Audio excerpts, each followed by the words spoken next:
In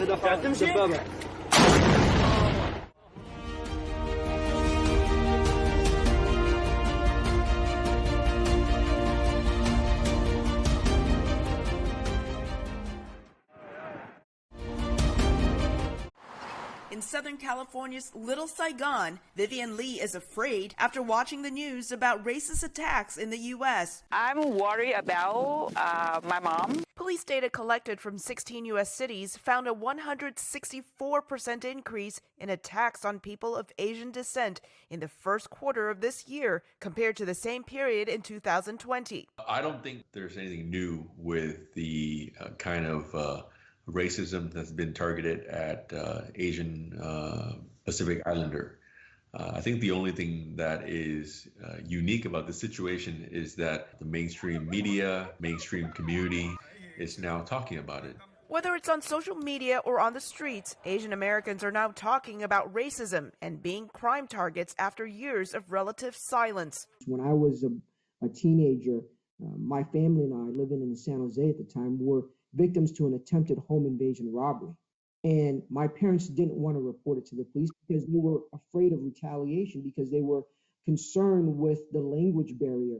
Tin Ho came to the U.S. with his parents as Vietnamese refugees. Now a prosecutor, he points to another reason for underreporting attacks: distrust of the government. But now Asian Americans are reporting incidents of racism at higher rates. Since March of 2020, more than 6,600 racist incidents against Asians have been reported to the Stop AAPI Hate website in 12 languages. We don't know necessarily if there's been a surge. We just know it's clearly widespread. Many Asian Americans blame former President Donald Trump's rhetoric on COVID-19 to the Chinese virus for the current spate of racist acts. So the fear, the economic distress, the frustration over being quarantined for an entire year, all that anger and fear is now being directed towards Asians. People have to find a scapegoat.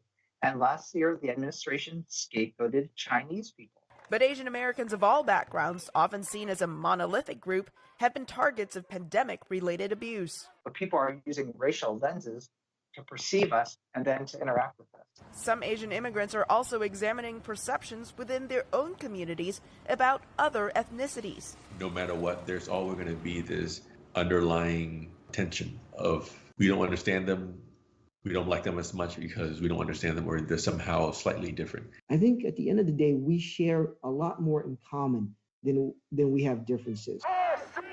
Many Asian Americans are now finding commonality with the Black Lives Matter movement. Vivian Lee has organized a rally for racial justice, something that would be impossible in Vietnam. It's very hard because the police will come and will ask people to leave. To be in U.S., I think we have freedom to do whatever we want. The peaceful rally will be protected by the police. Despite the fear of racially motivated attacks, Lee says she's grateful for a better, freer life in the U.S. Elizabeth Lee, VOA News, Westminster, California.